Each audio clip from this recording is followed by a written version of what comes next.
네, 안녕하세요. 청년 창업 사관학교 2020년 10기로 합격한 은솔 언니 미지입니다. 오늘은 제가 작년에 합격했던 비결 중에 PPT랑 면접 후기에 대해서만 집중적으로 이야기를 한번 공유 드려보고자 합니다. 제가 이렇게 이야기를 공유 드리는 이유는 제가 이 청창사를 준비할 때 꽤나 서칭을 하고 있지만 다른 일반 직업이나 취업에 대한 정보보다 훨씬 더 창업에 대한 정보가 너무 부족했고 이 이야기를 아는 게 쉽지 않았어요.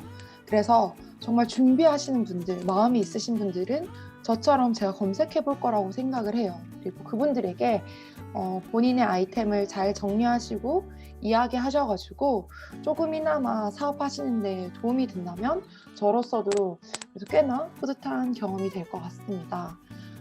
그래서 오늘은 제 경험이지만 한번 들어봐 주시고 참고하실 점은 이게 정답은 아니라는 점, 여러분들이 참고하셔가지고 필요하신 정보는 들으시고 아니라고 생각하시는 부분들은 흘러 들으셔도 될 것 같아요. 그러면 제 이야기를 한번 나눠드려 보겠습니다. 우선 PPT 제작. 청창사 서류에 합격하고 난 뒤에는 이제 두 가지 발표가 남아요. 일단 일반 면접이랑 심층 면접 두 가지가 남는데 이 심층 면접은 2020년인 작년에 처음으로 시작된 걸로 알고 있어요. 그래서 도대체 면접과 심층 면접의 차이가 뭘까 저도 굉장히 그 당시에 고민하고 더 마음을 한 번 더 졸이는 시간이었었는데요. 합격하고 난 뒤에 합격 선정자들은 PPT를 제작해서 기간 내에 제출을 하셔야 됩니다. 저는 어떻게 연락을 받았었냐면요. 이렇게 메일로 받았었어요. 어디에서 면접 시간과 면접 장소 그리고 어떻게 진행되냐면 대표자가 PPT 발표를 5분 그러면 심사위원분들께서 5분 질의응답하는 시간을 가지고 무조건 대표자가 발표를 하셔야 됩니다. 사실 이거는 대리인이 발표를 할 수는 없다고 저도 동일하게 생각해요. 여기에는 의심할 여지가 없고 다만 PPT를 제출할 때 영상 링크를 건다거나 영상을 재생시킨다거나 또는 움짤을 넣는 등이 안 되도록 PDF로만 제출이 가능합니다. 그렇기 때문에 여러분들이 PPT를 만들 때 그런 효과가 필요하시다면 충분히 이미지를 많이 사용하시거나 아니면 다양한 장면들을 넣으셔가지고 그 효과를 구현하셔야 될 것 같아요. 저 같은 경우에는 PPT 장수에 대한 제한은 없었고 PPT를 굉장히 페이지 수를 많이 만들었던 기억이 납니다. 이렇게 PPT를 제작하셔가지고 발표하실 게 이때 한번 정리가 쫙 돼요. 이때가 제일 두 번째 힘든 시간이라고 생각하시면 되거든요. 첫 번째 서류, 두 번째 PPT 만들 때 이때 한번 PPT 만들면서 대본이나 이런 것들의 플로우가 나오니까 그 이후에는 더 힘든 건 없었어요. 마음이 힘들 뿐. 그렇게 해서 이제 지정된 날짜 시간에 1차 면접을 보러 갔었어요.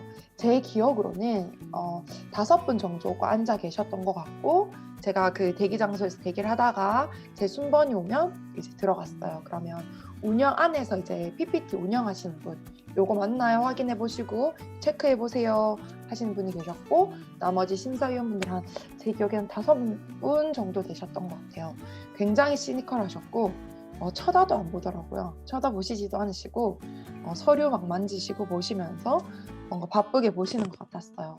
그래서 첫 인사할 때 날 보게 만들어야지 라는 제 전략이 잘 준비해갔다라는 생각이 들긴 했거든요. 저는 어떻게 면접 그 대본을 준비했었냐면요.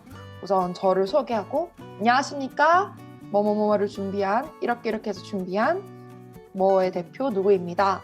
이렇게 준비를 해갔었어요. 그렇게 해서 제 아이템은 이건데요. 이런 촬영을 할 때 이런 사람들이 이런 문제점이 있다는 걸 발견하게 됐고 이 해결책으로 이 아이템의 핵심을 만들었습니다. 얘는 이런 기능을 할 수 있어요. 저 합격하게 된다면 이렇게 진행할 거고요. 매출 요거 예상해 봅니다. 왜냐하면 이만큼의 시장성이 있기 때문이죠. 해외에도. 자, 요렇게 준비한 누구였고 어떻게 뭐 보여드리겠습니다. 라고 면접을 마무리를 했어요. 이 플로우대로 갔었어요. 저는 항상 어른이 되고 나서가 더 좀 그랬던 것 같은데 면접을 할 때 영상을 틀어놓고 PPT를 넘기면서 연습을 하기 때문에 이때 최종 영상이 저한테 있어요. 5분 연습했던 그 최종 영상과 대본이 있어서 다시 한번 확인했더니 제가 요 플로우대로 진행을 했더라고요. 5분 질의응답을 받고 이제 나오게 됩니다. 근데 사실 느낌이 조금 좋긴 했어요. 뭔가 재밌어 하는 것 같고 저를 봐주시는 것 같다. 저는 왜냐면 예비 창업자였기 때문에 손에 들고 갈 수 있었던 물건은 없었고 아이디어와 사실 아이디어가 저의 거의 전부였던 것 같아요. 그러고 나서 이제 심층 면접을 기다렸는데요. 합격됐으니까 오세요 라고 했을 때 이제 심층 면접에 갔어요. 제 기억으로는 저는 대구에 있었는데 대구 같은 경우 40명이 선발됐는데 1차 면접 때는 80명이 면접을 봤던 것 같고 아닐 수도 있어요. 그리고 심층 면접에는 43명 정도 면접을 봤던 것 같아요. 그래서 뒤에서 세 번째만 면하자, 하위 3명만 면하자가 저의 목표였어요. 그렇게 심층 면접을 이제 들어갔는데 면접과 심층 면접은 우선 심층 면접은 시간이 더 짧아요. 3분 발표하고 3분 질의응답을 듣는 시간이었고 그리고 대표자에 대한 질문이 조금 더 많다라고 느껴졌습니다. 1차 면접 때는 이 아이템에 대한 질문이 거의 100%에 가깝게 아이템에 대한 이야기만 난다가 나온 느낌이었고 심층 때는 그래서 대표님이 하실 수 있는 능력은 무엇이냐 이런 거에 역량 있으시다고 했는데 정확히 무엇이냐라는 질문을 받았었거든요. 이렇게 메일을 받았어요. 과제 개요를 말씀해 주시고 과제 관련한 내 경력사항과 어떻게 사업비를 집행할 건지 얘기를 해주세요 라고 했고 따로 PPT를 준비하진 않았습니다. 그렇기 때문에 제가 그냥 얼굴만 보고 아무것도 없는 상황에서 이야기를 전달해야 되는 거예요. 시각적인 비주얼 자료 없이. 원래는 뭐 바뀌게 될지 모르겠지만 작년에는 이렇게 하고 나서 저는 오히려 끝났을 때 망했다, 떨어졌다 라는 생각을 했어요. 그 이유는 3분이라는 시간이 꽤 짧기도 짧았고 비용에 대한 내용은 저한테는 단 하나도 질문을 하지 않으셨어요. 그리고 오히려 아이템에 관련된 질문을 다시 또 반복적으로 해주시는 거예요. 제가 이 아이템 1차 면접 때 아이템 질문 받았던 거를 좀 더 버전업 시켜서 준비해 갈 걸이라는 아차하는 생각이 들었었어요. 저는 완전 다른 질문의 심층일 줄 알았지만 어쨌든 연결되어 있더라고요. 그리고 저에 대해서 질문을 해주셨어요. 이 당시 대구는 코로나가 처음으로 대구에 터졌던 그 시기랑 맞물려서 저희는 온라인으로 진행을 했었거든요.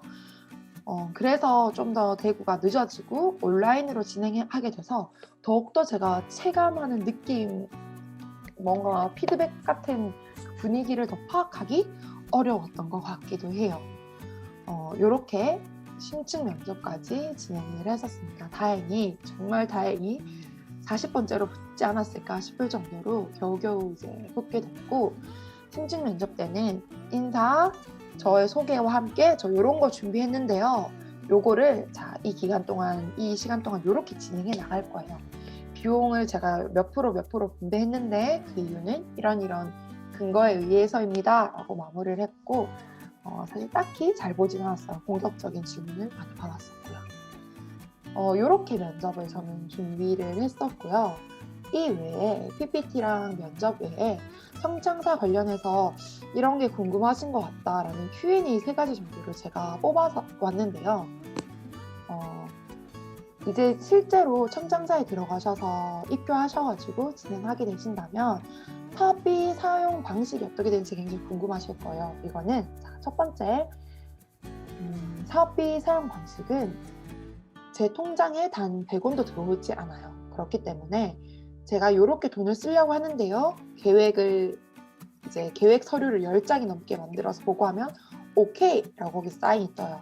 그럼 실제로 집행을 하시고 자 이렇게 계획대로 완성이 됐습니다.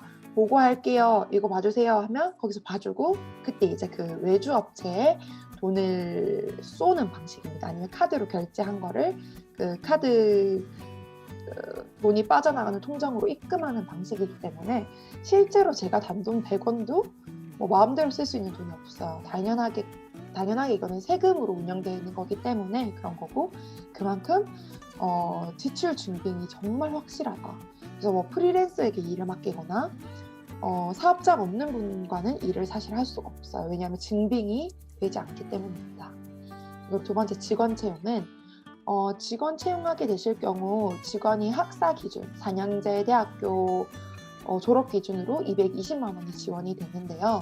220만 원이면 아마 세금 떼고 200만 원 정도가 그 직원분이 받게 되실 거예요. 그러면 대표님께서는 그 달에 4대 보험으로 한 40만 원 정도가 빠질 거예요. 그러면 결국 4대 보험까지 생각하셔가지고 직원분을 고용하시는 게 맞으실 것 같고요. 직원분 월급도 먼저 대표님께서 선 지급하시고 이렇게 이체했습니다라는 확인증을 제출하시면 후 지급하는 방식으로 진행되기 때문에 대표님이 이 사업을 하실 때도 좀 사용하실 돈이 좀 필요하세요. 왜냐하면 직원 그 인건비도 그렇고 VAT 예를 들어서 대표님께서 1억을 청창사에서 지원받으시면 항상 10% VAT가 붙으니까 1,000만 원이죠. 1,000만 원이 더 있으셔야 돼요. 왜냐하면 VAT는 지원해주지 않기 때문입니다.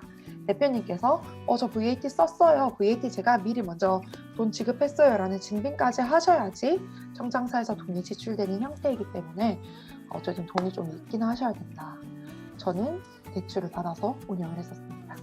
그리고 마지막으로 실제 진행 시 사업 계획서에 따른 걸 수정 가능한지 수정 가능하시고요. 담당 교수님과 계속 이야기를 하시면서 일정이나 진척 사항이나 그런 거에 대해서 조율하실 수가 있어요. 그리고 일단 제가 느끼기에 이건 저만의 개인적인 생각이긴 하지만 사업비에 대한 질문은 정말 거의 안 하셨거든요. 우리가 직장 다닐 때는 사업비 어디에 쓰겠는지 그거 사실 100원짜리 하나라도 질문 들어올까 봐 정말 막 빡세게 준비해 가잖아요. 막 이건 이렇고 확인하고 들어갔는데 여긴 사실 그렇진 않았어요. 그래서 제 생각에는 이게 어차피 발표하고 난 다음에 누구는 6천, 누구는 7천, 누구는 1억 이렇게 지원금이 다 다르다 보니까 그때 합격하고 나서 얼마 지원받는지 듣고 나서 다시 사업비를 수정하거든요. 그것 때문에 좀 그냥 많이 묻지 않으시는 건가? 어차피 아이템이 더 좋은 게 더 중요하신 건 거지. 사업비에 대해서는 심사위원들은 딱히 궁금하지 않으실 수도 있겠다라는 생각을 했던 것 같아요. 제가 이제 공유드린 준비한 청창사 이야기는 여기까지인데요. 이제 서류를 내시고 면접 준비하시고 PPT 이제 제작하시는 분들이 아마 또 두 번째 마음고생을 시작하시게 될 것 같아요. 작년에 제 생각도 나고 하는데요. 부디 원하시는 사업 아이템이 꼭 합격하셔가지고 든든한 지원도 받으시고 다양한 교육도 들으시면서 또 한 번 더 성장하시는 계기가 되셨으면 좋겠습니다. 저도 사실 대표님들이 훨씬 더 멋있으신 분이고 저는 별거 없어요. 사업을 갓 시작한 이제 2년 차도 작년에 시작했으니까 2년 차 아직 새싹 창업자이고요. 저도 제가 아는 게 여기까지이기 때문에 그래도 요거라도 도움이 되셨으면 하는 마음에서 준비했습니다. 혹시 더 자료가 필요하신 분들은 제가 크몽 링크를 통해서 제 PPT랑 사업계획서 그리고 전화 상담할 수 있는 크몽을 판매 중에 있어요. 혹시라도 더 필요하신 분들은 참고하셔가지고 이용하시면 될 것 같습니다. 이야기 들어주셔서 감사드리고 하시는 일 다 잘 되시길 끝까지 지치지 말고 힘내셔가지고 원하시는 것들 하나하나씩 이루시기를 진심으로 바라겠습니다. 이야기 들어주셔서 감사합니다.